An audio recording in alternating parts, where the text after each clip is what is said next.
Hey, how's it going? Today I'm talking about Proof of Time Half Marathon Training, Week 10. This is Running to the Castle, a podcast for slow, back-of-the-pack Run Disney runners on a journey to running magical miles. Join me, Dr. Allie, as I share the secrets I've gathered as a runner, doctor of physical therapy, and coach. You'll learn the exact ways I get my clients to the castle strong, have a bigger buffer ahead of the balloon ladies, and have time to stop for character photos. Keep listening if your goal is to PR in fun, cross the finish line without feeling broken, and have energy to enjoy the Disney parks. This was one of those weeks. I just did the bare minimum. I didn't get to cross training. I did strength workouts. I did 2 speed workouts, and I did 1 long run. This week, we were fighting with the landscape company to get them to come back and finish the yard. So we got this material they call chat. You may hear it as DG. It's you've seen it if you've been to a park that has it looks like dirt, but it's hard. And we got that in our backyard. And you basically have to compact dirt to harden it. And this is something Royal works with regularly in the road construction industry that he's in. So he knew when they did it the first time, it wasn't done right. And the guy who was doing it was like, yeah, I've never done this before.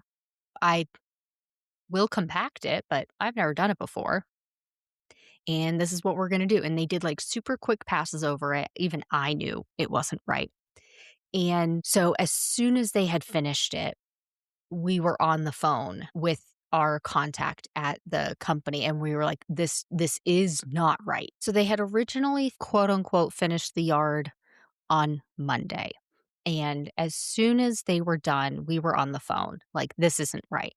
And we sent them a video of what it looked like Tuesday morning because it does take 24 hours for the information, for the dirt to settle and everything to harden. So we sent something within that 24-hour period, and it wouldn't have been completely hard, but it would have been better than what it was. And so called them on Monday. They asked for a video Tuesday morning, sent it Tuesday morning. Tuesday, Wednesday, Thursday, I don't hear anything from them. And I had gotten a bill on Monday because that was the day that they finished.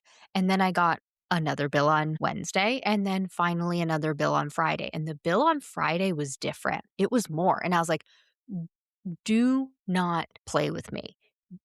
You can't be serious. I thought they were charging us interest because we hadn't paid when the job was quote unquote finished on Monday. And here I am waiting for somebody to call me back with information about when they're coming back to finish this up.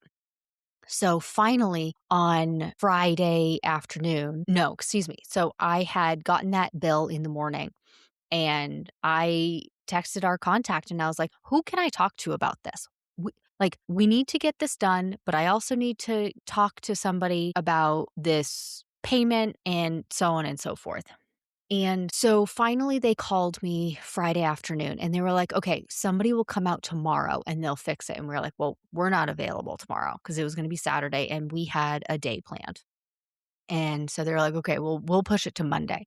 So then Saturday at like 9:00 at night, I get a text message from the guy actually doing the work and was like, hey, can I come tomorrow to fix it? And we're like, sure. Because we were going to be home on Sunday. So they did. And they spent a long time fixing it. And so finally, it was fixed. So that's by the end of the week. So that is Sunday, July 12th.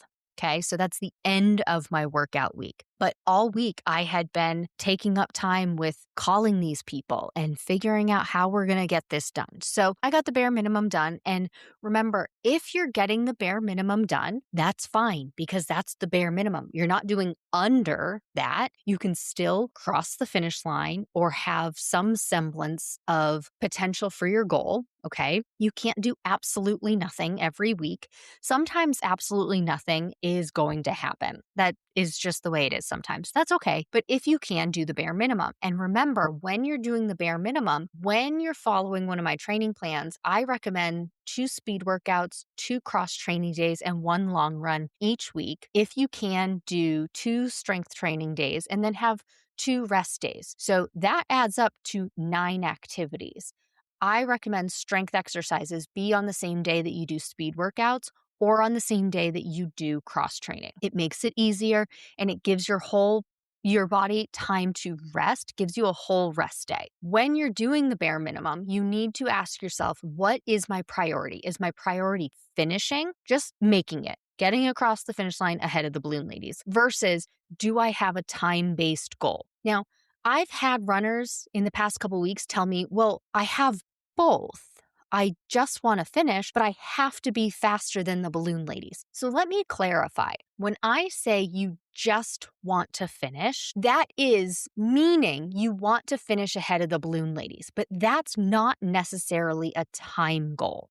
Because depending on where you are situated in the corrals, you could take 4 hours and 15 minutes for a half marathon when balloon ladies are taking 3.5 hours. Because if you're far enough ahead, by the grace of the runDisney gods, if you start in Corral B for some reason, whether you have, Club runDisney membership or that's just where your bib landed for who knows why, you could just finish and have it take you 4 hours and 15 minutes.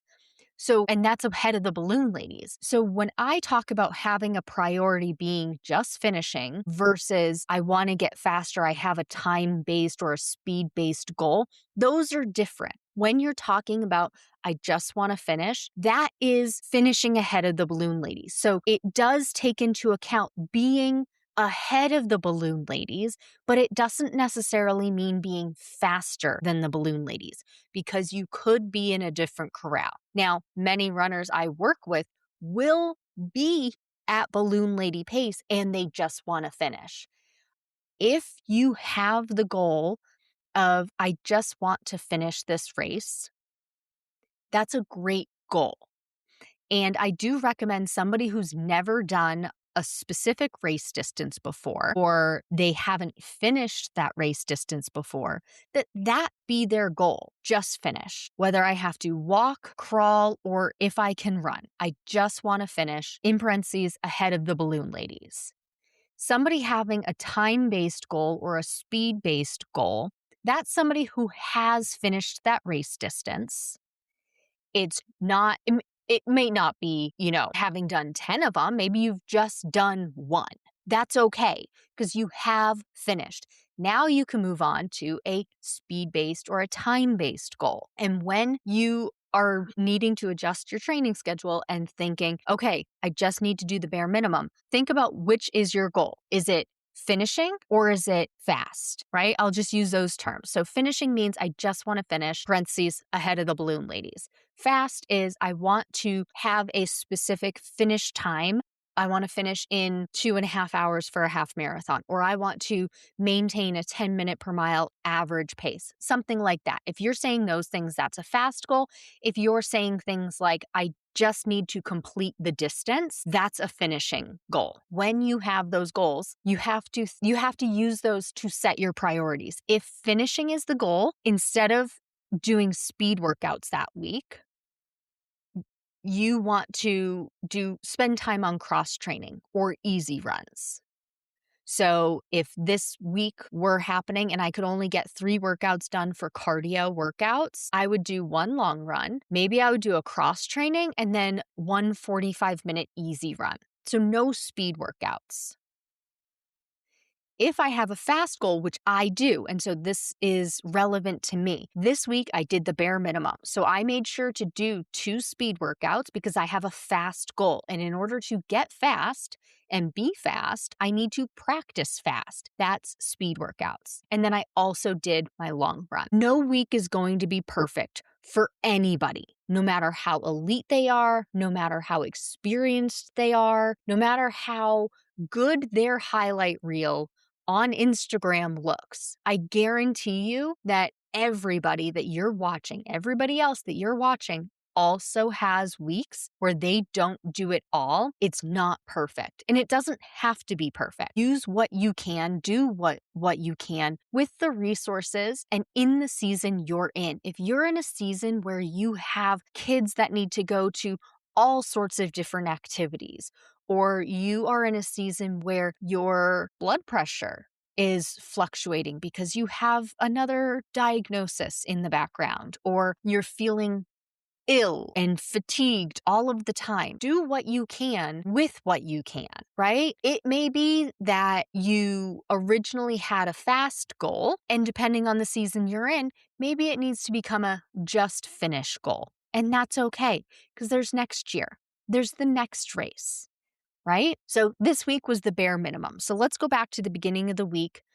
I did my speed workout on Tuesday. I took a rest day on Monday because over the weekend was 4th of July, and we had originally planned to go out of town to get away from the fireworks. That didn't happen. So we stayed in town, and Levi was a wreck. One night we actually drove all the way down to Royal's office to be in the car. Levi loves the car, but he still didn't do well because it is just driving down 95. You just see all of the fireworks. You could see the fireworks on the strip. You could see the fireworks being lit off by the people that aren't supposed to be lighting them off. Levi was in the floorboard. He was trying to get under Royal's seat because Levi sits in the back, Royal's in the front passenger seat, and Levi is trying to get under there. We went down to the office, hung out there for a little while because it's a commercial area. So it's fewer people. I'm not going to say that it was no people lighting off fireworks, but it's at least fewer.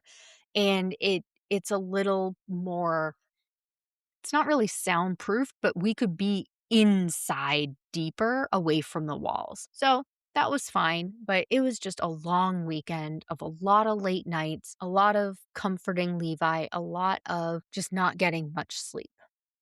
And so Monday morning, we decided Levi and I were going to sleep in. So Monday became a rest day for me instead of a normal speed workout. So that meant Tuesday, I did my speed workout, and I did 10K level 3 race pace tempo run. And it went well. On my training schedule, I actually have the intervals wrong since I changed to 2-minute, 1-minute for my speed workout. So I actually need to adjust that on all of the training plans I have to adjust if you do a long run at one interval and your speed workouts at another interval to accommodate it specifically for this tempo run, because I do encourage you that you may run a different interval for your race day. And that's okay, because the faster you go during your running interval, you may not be able to do that for very long, or you may need to adjust how long your walk interval is or how fast your walk interval is. And typically when you run shorter amount, you actually will run faster. So it seems a little counterintuitive. And I've talked about this on a podcast episode before, where should you run more, run longer in your run interval to make yourself go faster? And that may not work, because if you are running longer, that means if you are running faster, you need to do that longer. And typically what happens is we run fast for a short amount of time. We see it in Olympians when they're sprinting, right? The 100-meter dash, the 400-meter. Those paces are much, much, much faster than somebody who's running a marathon, because they have to sustain that pace for either a short amount of time for that 100-meter or 400-meter, whatever the person's specialty is, versus the marathon. So one thing that I find is runners will say, well, I can run this fast in a 60-60 run walk interval. In order to go faster without changing my pace, I should just double my run interval. And then I run 2 minutes, walk 1 minute. Yes, the math is there. The math is there. However, the pace that you go at 60 seconds, the 60-second run, 60-second walk, may not be the same pace as what you can do at 2 minutes running, 1 minute walking. You're literally doubling the amount of time that you have been running, and you are doubling the amount of time that you are running compared to walking. As opposed to a 1-to-1 ratio, you're doing a 2-to-1 ratio, which will automatically make you more tired. And so, yes, on paper, if you see, okay, well, I can run 6 miles per hour. These are just random numbers I'm throwing out here. I can run 6 miles per hour for 1 minute and then walk at 4 miles per hour for 1 minute. Well, that averages out at 5 miles per hour or 12 minutes per mile, but I want to increase that. Why don't I just double the amount of time that I'm running and I don't have to run any faster? No, but you have to sustain it. And most people, what happens is they can't sustain that same 6.0 miles per hour for 2 minutes. They can sustain it for 1 minute. Maybe they can sustain it for a minute 15, but that whole 2 minutes, they're going to slow down in the beginning unless they train themselves, which will take at least 6 months to really be able to train themselves for that fast pace. Now, of course, I'm using 6 miles per hour as a fast pace for somebody. I should have said that in the beginning. Maybe I did. I don't remember. But typically what happens is when we double the amount of time we're running, but keep the walk interval the same, we end up slowing down. And I've been seeing this with my race pace training. So right now I've been doing 3 minutes running, 1 minute walking on my long runs. And that's my easy pace. Easy pace running 3 minutes, 1 minute walking. When I tried to do that at race pace, I could not hold it for more than a minute 30 or 2 minutes. And even as I'm practicing this, 2 minutes is really pushing my limits and I'm keeping it there. I did not change it to 1 minute, because it is good to push my limits because that's how I get faster, right? It's running with purpose, finding your upper limits and exceeding them. So right now, when I'm doing my tempo run, in the beginning, in the first half of my tempo run, I start looking at the clock at like a minute 30 of running. And I'm like, okay, when is the 2 minutes up? Then as I get further into it, I start looking at it at a minute 15, at a minute, then 45 seconds, then 30 seconds, because I am just that much more tired by reps 6, 7, and 8. And it's the longer I'm going for that fast amount of time, I'm ready to be done. And if I were outside, I would naturally start slowing down. So I have changed my race pace to 2 minutes, 1 minute. And so I did this particular run on my treadmill at home. It was hot. And I set up my treadmill so that maybe it could be a little bit cooler. It was 95 degrees outside when I started. It was probably a little bit cooler in the garage when I started, but I had moved the thermometer to be outside because we were checking the temperature outside to see what we wanted to do sitting wise to buy furniture and things like that. So anyway, didn't have a thermometer in there, a thermostat in there. Thermometer? I couldn't check the temperature. And I was concerned about getting too hot. So I pulled out all of the stops. I set up my tower fan and I set it up high enough so that it was blowing on my face. I set up the box fan so it was set up high enough so it was blowing on my whole body. Then I had the fan on the treadmill and I had one of those cooling towels that you get from race day. Like they were giving them out at Springtime Surprise. And I had ice water. I had ice in my hydration scratch and liquid IV. I took a sip every single walk break. When I tell you I was pulling out all of the stops, I was pulling out all of the stops. Did I get a little too hot? Yes, for sure I did. But it was manageable. And I had complete intentions to walk if I started to get way too hot, but I didn't need to. And this run was a next level up from last week's run. So I did 3 run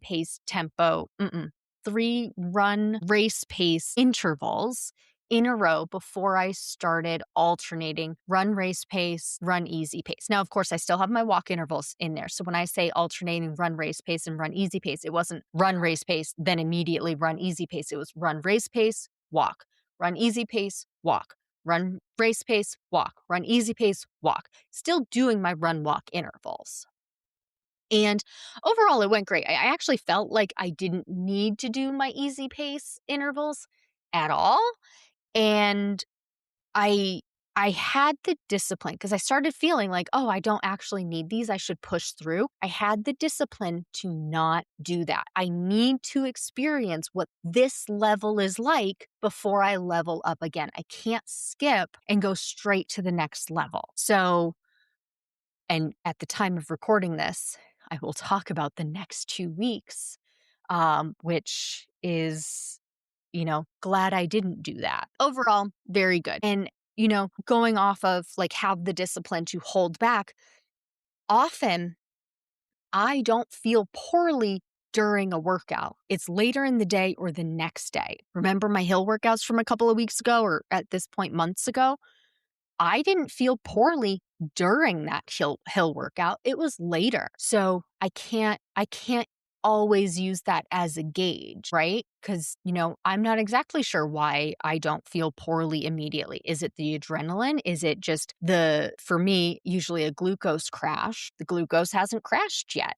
Right? Because that takes time. So it wouldn't be wise of me to just push through and just because I'm feeling good in the moment, skip the easy pace intervals completely. I have the time to progress slowly. I know I have the time. I planned it that way. I studied the training schedule for going for this 10K and I started an extra 3 months early so that I could work on my pace for those first 3 months. I did it on purpose. And then the fourth month, I can work on my pace a little bit. But really, by then, my pace will be solid and I won't need to try and get faster at that point. I'll have the pace. Fingers crossed, I'll have the pace. And then it will just be smooth sailing from there. So after the tempo run, I had a pack of Ritz peanut butter crackers for mostly carbs, some protein, some fat before I started my strength workout. Last week, I did a speed workout, but I didn't have a snack before my strength workout. And I did fine during my strength workout, but after the strength workout was done, I started feeling nauseous and shaky. Those are my symptoms of when I don't have enough sugar or carbs soon enough. So I made sure today have a snack immediately after the run. Nothing too big, something that I know my stomach can handle. I love these Ritz peanut butter crackers. I have them all of the time. So my body is very much used to these. I did a heavy strength day and it was whole body. It was really good. I struggled with some reps and I couldn't finish the last attempt of a few exercises. And that's okay because that means that my heavy weight for those exercises are good for me. I talked about this on another episode where heavy strength days, you should be able to do 5 to 8 reps, and the last few reps should be a struggle. So for some exercises, I could do 6 reps and I couldn't even start the 7th, or I could do 5 and could only get halfway through a 6th repetition. So in those instances, for the one where I couldn't complete the full range of motion of that repetition doesn't count. It's not 5.5 reps. It's 5 reps because that is the last complete repetition I could do. Could I drop the weight and finish out the set? Sure, I could, but personally, I don't tend to do that as long as I was able to complete the minimum amount in that set, meaning I could do at least 5 repetitions. And for every exercise, I could do at least 5. Okay, we're going to skip over Wednesday and Thursday because those became rest days. Fast forward to Friday, progression run. I did this run at Planet Fitness. We have one nearby, and with the summer heat, I can't keep doing my runs, whether they're speed or long, in our garage. It took so much to set up that speed workout earlier in the week. And with 2 hours of running for the long run that I have tomorrow, Royal was like, you got to look into getting a gym membership. Planet Fitness is only $15 a month.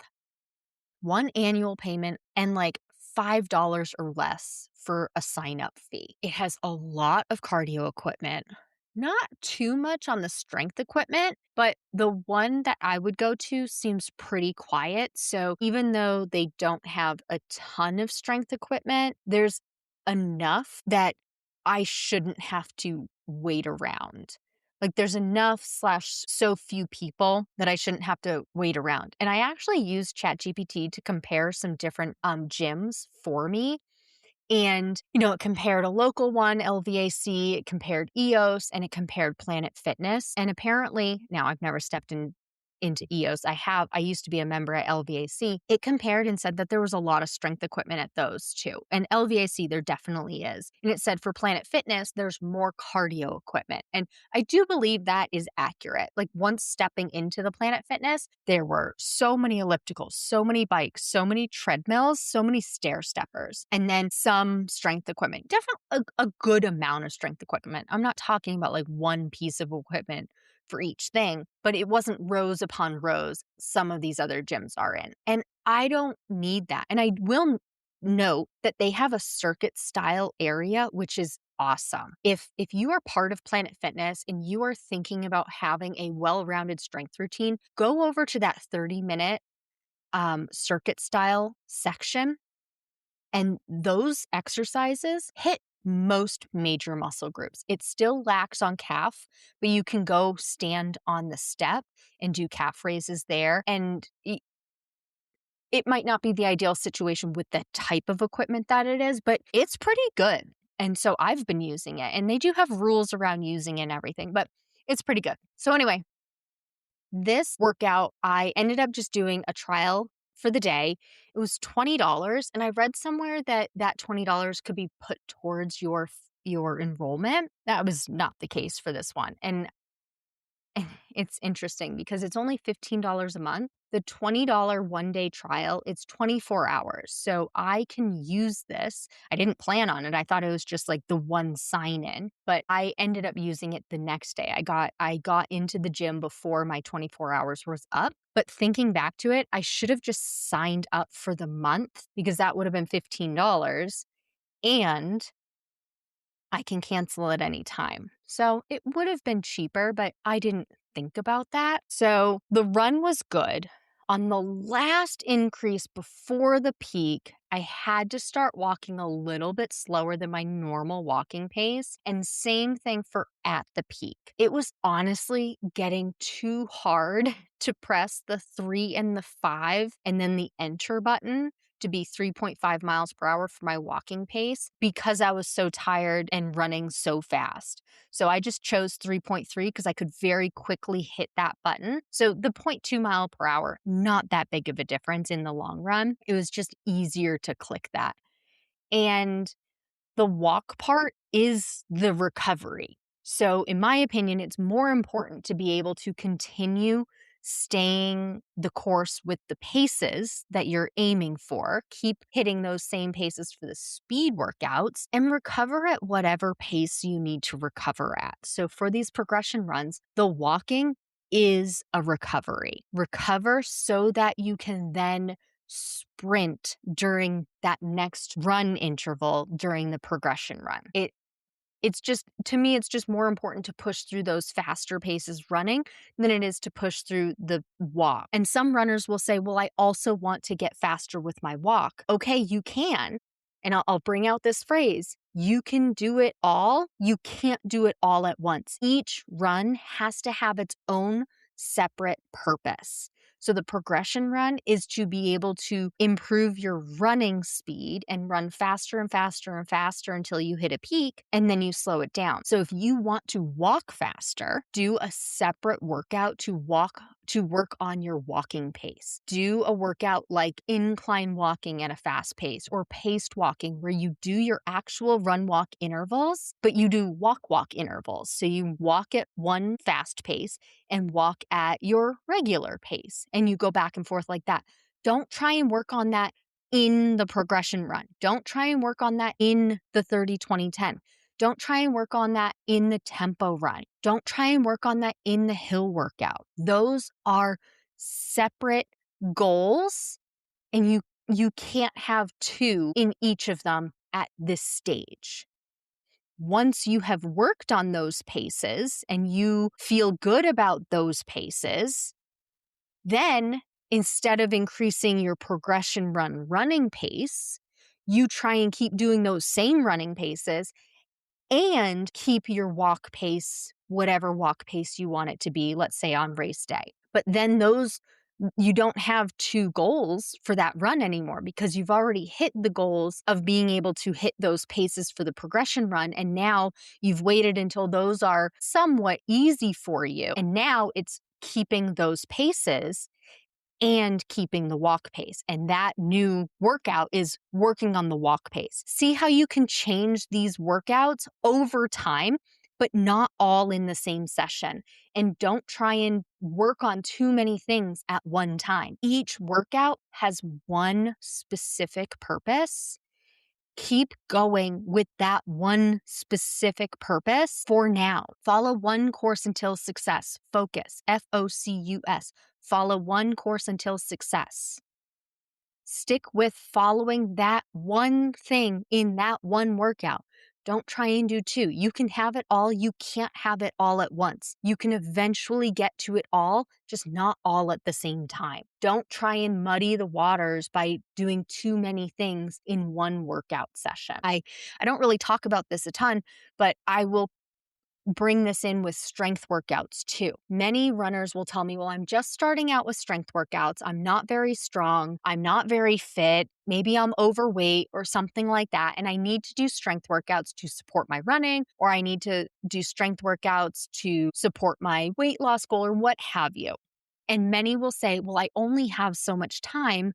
So I would like to do, those workouts where you do a squat with a bicep curl and a press, which is basically 3 exercises in one, which is great. That is a great goal to have, to be able to combine all of these movements.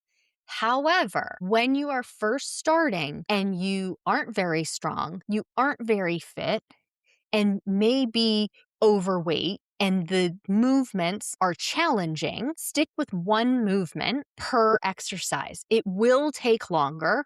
Or if you only have 15 to 30 minutes, maybe you're working out and doing strength training 5 days a week to hit all major muscle groups. So you do whatever it takes in that 30 minutes on Monday. You do whatever you can in that 30 minutes on Tuesday, and so on and so forth. And once you've practiced all of those individual movements, gotten good at all of those individual movements, now you start combining motions, or now you start making them dynamic. Like a very good example is a lunge. So many runners come to me and have rolled their ankle or twisted their knee or twisted their back doing lunges. One of my first questions is always, tell me about how you do this lunge. And if I ever ask you that question, please do not come back to me with, no, I just do a lunge. There are many different ways to do a lunge. And was it static? Was it moving, like a walking lunge? Was it a reverse lunge? Was it a decline reverse lunge? There are many different ways to do this. So when somebody's first starting with doing a lunge, I recommend wide stance, staggered stance, 1 foot ahead of the other in a nice wide stance, and then go straight down to the ground. Drive that back knee into the ground and then stand right back up. Do not move your feet. Some runners will do that lunge and then bring their feet together and then step back or step forward to go into the next lunge. And then they bring their feet together again. So it seems like they're static because they're not moving forward. They're not traversing in space. They're not, walking 50 feet, turning around and walking the 50 feet in a walking lunge back, but it's still dynamic because you've moved your foot. You have to replant it every single time. And somebody who has a history of rolling their ankle, twisting their knee, or twisting their back, those are the first places to go during that exercise. So for me, a static lunge is feet planted, staggered stance, drive that back knee into the ground and then go straight back up, and then drive that knee straight into the ground and then straight back up. That's a static lunge. And then once you're done with the 5 to 8 repetitions of that, you switch. If your right foot was in front, now your left foot is in front, and you do all 5 to 8 in a row in that position. Don't move the feet, because that is a dynamic version of that exercise. It's more advanced. And for somebody just starting out, more advanced is not the place. You can eventually get there, and you can eventually get to combined motions and doing multiple exercises all in one to get the workout done more efficiently and faster. But in the beginning, that's not the time. And so same thing with the progression run. Keep the progression run as working on those fast paces first. leave the walk interval to be your recovery time and walk whatever pace that needs to be to actually recover. And that's what I did here. Okay, now this brings us to Saturday. I will tell you, on Sunday, I also did a rest day. Okay, so I did this run on the treadmill at Planet Fitness. I made sure to get into Planet Fitness before my 24 hours was up, which is great to know. I'm so glad that that person had told me the day before, like, hey, you'll still have access 24 hours. I did get one of the treadmills under the big ass fan, and forgive me for swearing, but that's literally what it's called. That's the company name. And turned the treadmill fan on full blast. But you have to be right in front of that fan to almost like in the handles to really feel it. So it was hard to stay cool. And I started wondering if there were fans that I could buy, and I asked my Stronger, Faster, Finisher members, and they were mentioning stroller fans. So, of course, the child-free person never would have thought that I could get a fan that could attach to, like, a stroller. So I'm gonna look into getting those and just see, like, where we're at. And I am going to join this gym to run on the treadmill in the summer. It's still warm, but not as hot as in my garage gym and not as hot as outside.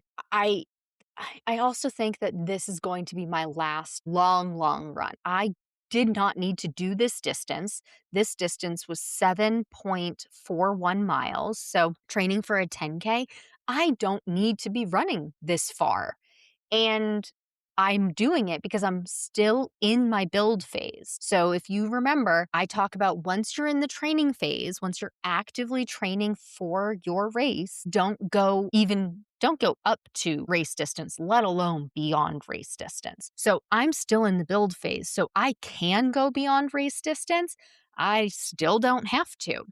So I think moving forward, I'm going to cap it at like 60 or 65 minutes because that's how long my race is going to take me, how long I want my race to take me, right? Because I'm doing a proof of time 10K. That means I want to get faster than 1 hour, 8 minutes. So I'm putting myself at 1 hour, 5 minutes, give myself some buffer to go beyond the 6.2 miles that you likely will go beyond on a race and just give myself some of that wiggle room. And so anyway, this run, it was much cooler than the garage, much cooler than outside, but it was still really hot. And since I don't need to be running this distance, I ended up starting off at my run walk intervals, 3 minutes, 1 minute at my easy pace and my walking pace. But partway through, I think maybe 30 minutes in, I didn't really pay too close attention because I was starting to get itchy. And when I get itchy, that means I'm stressing my body out, either heat or like anxiety thinking about it. And so it meant I was hot and I was struggling to keep running and it wasn't easy anymore. And so I slowed it down by 2.2 miles per hour, which is my previous easy pace from before my recent pace testing. And I ended up switching to 2 minutes running, 2 minutes walking. I slowed my walk down by zero point 0.2 miles per hour as well. And the Planet Fitness treadmills, they shut off at 1 hour. So I did my warm up, restarted the treadmill, and then I did 58 minutes. And that's when I officially switched to 2 minutes on my watch. And I also had a timer set up to go off so that I didn't experience if the treadmill was just going to shut off. I didn't think that was the case, but I didn't know for sure. So I didn't want it to just shut off. It will just go to a cool down, by the way, at this Planet Fitness. But I made sure to shut off the treadmill, restart it. I worked on my watch to get it to the 2 minute again, and just kept going. And so overall, this run felt harder than I wanted it to. I was also nervous about the whole thing. So my heart rate was higher to start. I ate a bowl and a half of apple cinnamon Cheerios and I had a Coke before my run. I filled two 26-ounce water bottles with 3.5 packets of Scratch and 2.5 packets of Liquid IV divided evenly between the two. I also had 2 servings of Nerd Gummy clusters and I ate 2 to 3 clusters each walk break. And at one point, I drank too much water. Well, it wasn't plain water, but it was my hydration mix. because I was so close to finishing the bottle that I was like, oh, I just want to finish the bottle. But there was still more left in it than I thought. And so I ended up drinking way too much. And that was a bad idea. So stick with just doing your normal sips so that your stomach doesn't get all queasy. It didn't necessarily feel like it was sloshing around, but it wasn't comfortable because it was more than what I normally sip on. And you know, I knew that once I realized it was too much to drink, I knew I shouldn't be drinking it, but my brain wasn't comprehending that in the moment. Like after the fact, I'm like, oh, dumb, dumb, dumb, dumb. That was not the smartest thing. But all of the blood was going to my skeletal muscles, my muscles to make me move. My blood was not going to my brain. I was not thinking clearly, which is also why I recommend portioning out all of your fuel based on where you're going to be. So for me, I do it by segments. So if I have 2 amounts of Nerds gummy clusters to take, I fix them so that by the halfway point I need to be done with bag 1. But excuse me, that doesn't make sense. I put 1 serving of Nerds gummy clusters per bag. So right now, if I'm only bringing 2, I know I need to be done with the first one by halfway. And if it's a much longer run, then I may have 3 or 4 bags. And I tell myself, okay, this is how many need to be done by the halfway point. And I actually put them in different pockets. So my right side pockets are the second half of my run, and my left side pockets are the first half of my run. So, because I always go into that left pocket when I'm going to grab more fuel. And so the later portions start off in my right pocket. So anyway, I know that by the halfway point, my left pocket should be empty. And then I can switch them over by then. But that way I don't need to do any thinking on the run because of this exact scenario. I'm not thinking. Your blood is not going to your brain as much as it is when you're not running. So do what you can to make it so you don't need to think. But overall, this workout was pretty good. I did bring applesauce, Ritz peanut butter crackers, and a protein shake for after the run. It took me about 2 hours for this run, and my estimate was 1 hour and 48 minutes. So I was right on the money. When I broke this up, my first run took me 1 hour, 5 minutes, and 14 seconds. My second portion of it took me 1 hour, 1 minute, and 51 seconds. So let's round the second one up to 1 minute, 2 seconds. 1 hour, 2 minutes, and round the other one down to 1 hour, 5 minutes. That took me 2 hours and 7 minutes. So I thought it was going to take me 1 hour 48, but that was at those faster paces. So I slowed it down. Instead of 1 hour 48, it took me 2 hours and 7 minutes. That's great. A++, because a long run should be about time on your feet. So it's okay for it to take longer. Whether that means you need to slow down even more, if you need to walk more. I even changed my run walk intervals to 2 minutes, 2 minutes instead of 3 minutes, 1 minute. All of that is A-okay because it's all about time on your feet for these long runs. You'll have another opportunity next week to try and run that specific easy pace and do those specific run walk intervals. You'll have another opportunity to do that next week. But in the summer heat, slow it down, take more breaks, safety first, and make sure that you can continue running week after week as opposed to getting ill or stressing your body out too much, such that you then need to take 2 weeks off, 4 weeks off, or something like that. It's better to slow down now and be able to pick up again in a month when the weather is cooler or whenever the weather gets cooler, and just keep putting one foot in front of the other, no matter how you have to do it right now. Please take what you've learned in this episode and use it to adjust your strategy for your RunDisney race training. It's not about doing more. It's about doing the right things in the right balance so you can finish strong, not broken. And if you want personalized guidance specific to your race, your injury history, your running background, and your goals, that's exactly what we do inside Stronger, Faster, Finisher. You'll get step-by-step instructions and a proven system to help you train smarter from start to finish. Join the waitlist today to be the first to know when it opens next. That's all for now. Talk to you soon.